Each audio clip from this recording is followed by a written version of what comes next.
चांद ने अब्र का पर्दा हटाकर देखा।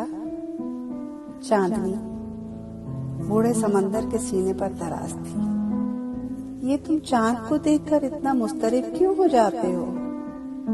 चांदनी शोखी से बोली।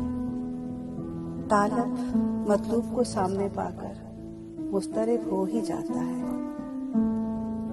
समंदर की भारी आवाज में सदियों की प्यास थी, लेकिन तुम जानते हो तुम उसे कभी भी नहीं पा सकोगे। चांदनी दिखलाई।